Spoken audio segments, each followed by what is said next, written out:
The Princess and the Red Goblin. Bobadil, a pixie dressed as a wizard, was travelling with his faithful little bunny. One day, as he was passing through a wood, he thought he heard a sobbing and a crying.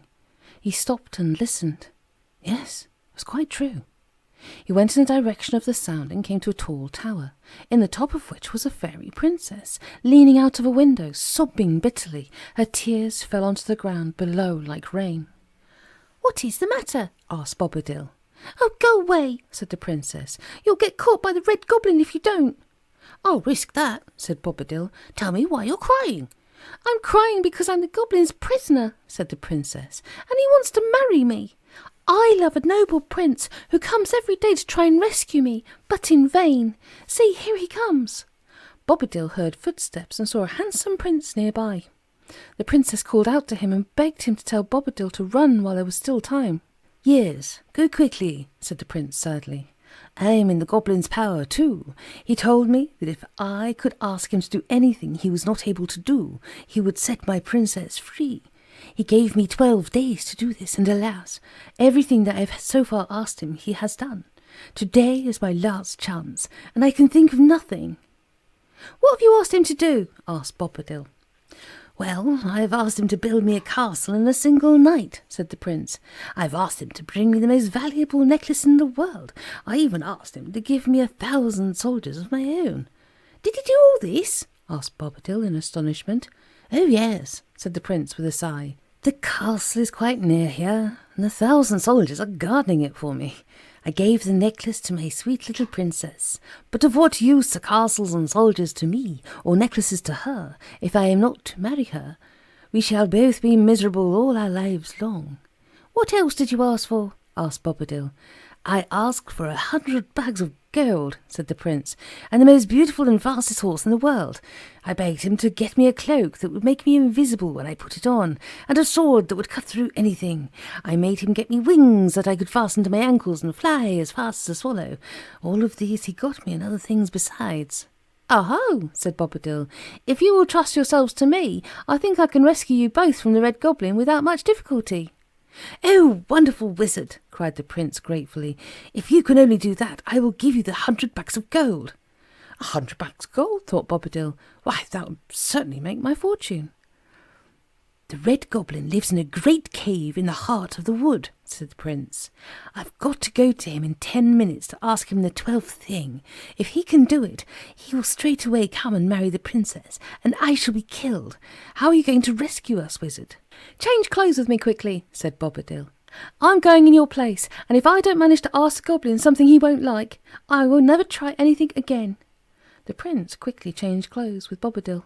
He put on the cloak and the tall hat, while Bobadil put on the prince's feathered hat and smart tunic. When he was ready, he turned to the prince. "Follow me closely," he said, "and see what happens." The prince did as he was told, and together the two made their way into the wood. They came at last to a deep cave, guarded at the entrance by 2 fierce cats. Bobadil's bunny was frightened when he saw them, and crouched down behind some bushes, while his master entered the cave, leaving the prince outside. Bobadil walked boldly into the cave, looking for the Goblin. He came at last to a great hall lit by a single star-shaped lamp in the middle. At the end of the hall sat the Red Goblin, a most unpleasant-looking creature. "So you've come to make your last request," said the Goblin. "Well, can you ask me anything that I shall not do?" "Yes," answered Bobadil. "I will ask you to do something that you will not do." "What's that?" grinned the Goblin unbelievingly. "This is my 12th request," said Bobadil. "Can you go right away from here and never come back again?" The Goblin sat upright at once when he heard what Bobadil said. For some time he never said a word. Then he frowned and began to bite his stumpy nails. "Ho, ho," said Bobadil. "That is something you cannot do, Red Goblin, and remember what you said would happen if you didn't do as was asked. You promised you would leave the princess to me and let me take her away." The Red Goblin thought that the prince was speaking to him. He had no idea that it was Bobadil. "I will go away on one condition," he said, grinning wickedly. "If you promise not to marry the princess yourself, I will never bother you again." Bobadil smiled to himself when he heard this. He didn't want to marry the princess, so he could safely promise. "Very well, I promise," he said, sighing deeply to make the goblin think he was grieved about it. "All I want is that the dear princess shall be freed from the tower."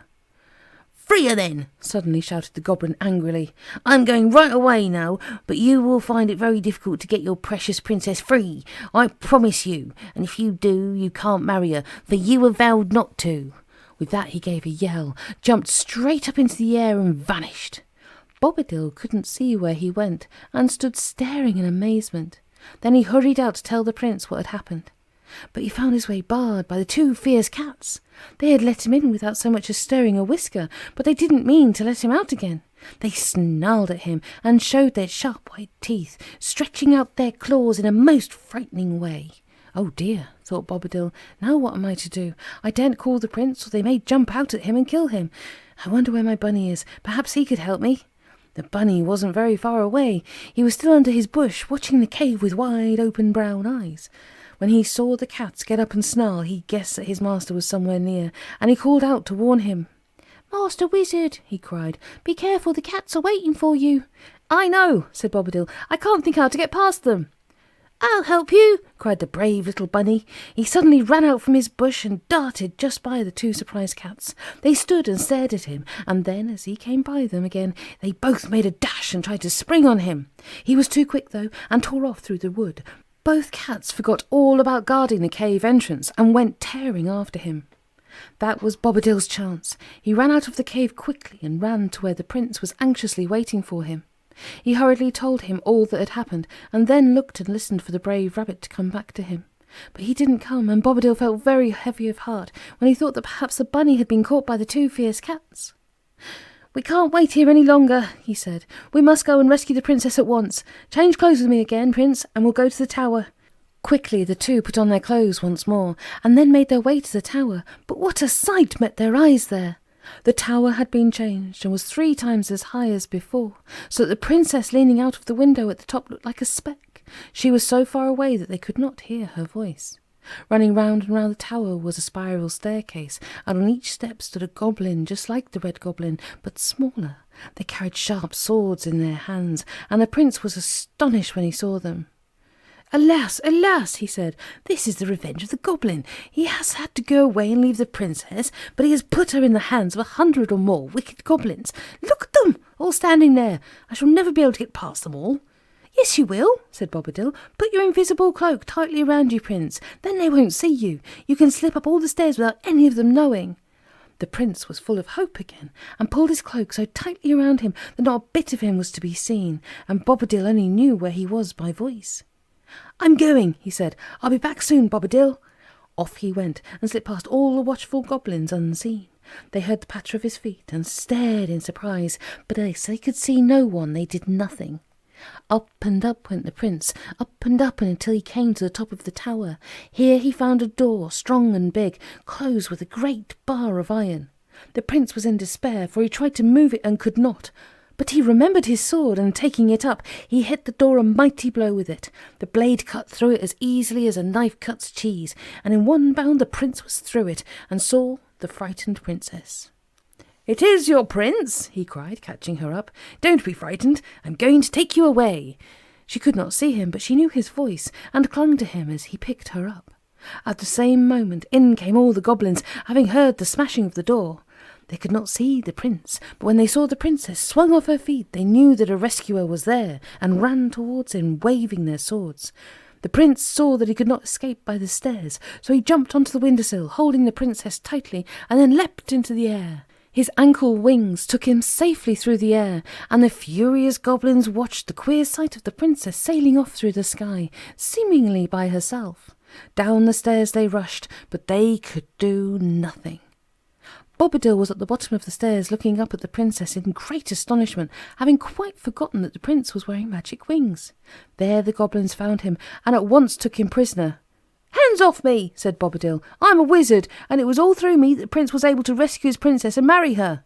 "Marry her?" shouted the goblins. "But he promised not to." "Oh, no, he didn't," grinned Bobadil. "I promised not to marry her, which is a very different thing, isn't it? And it was I who was in the prince's clothes when the 12th wish was asked." Well, the goblins were so astonished when they heard this that they decided to go away and tell their master about it. "Take him to the very heart of the wood," said one. "Leave him there, for he can never find his way out by himself, and we shall easily find him again when we come back." So Bobadil was taken to the very middle of the wood and left there in the deep shadow of the great trees. He was rather frightened, for he felt quite sure that he never would find his way out, and he couldn't quite think what to do. "If only I were a real wizard instead of just a pretend one," he groaned. "I could get out of here as easily as anything. I'm a wizard who isn't a wizard, and now I'm in a regular fix." Just at that moment he heard a scurry of little feet and saw to his great delight his bunny come scampering towards him.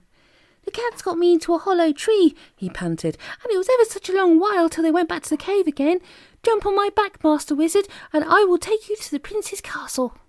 Bobadil gladly jumped onto the rabbit's soft back, and off they went through the dark wood, till at last they came to a grand castle, guarded by 1,000 fine soldiers. The prince came running down the steps when he saw the little wizard and the rabbit, and all the soldiers cheered. "You're just in time for the wedding," cried the prince. "Come along quickly, for I have 100 bags of gold to give you." Bobadil stayed for the wedding, and a very grand affair it was. And then he went on his way again, with 100 soldiers in front of him, all carrying his bags of gold. He was very happy when he thought what a fine time he would have when he got home again, and what a grand party he would give to all of his friends. And so he did. But it wasn't very long before he was off on his adventures again, as you will hear another day.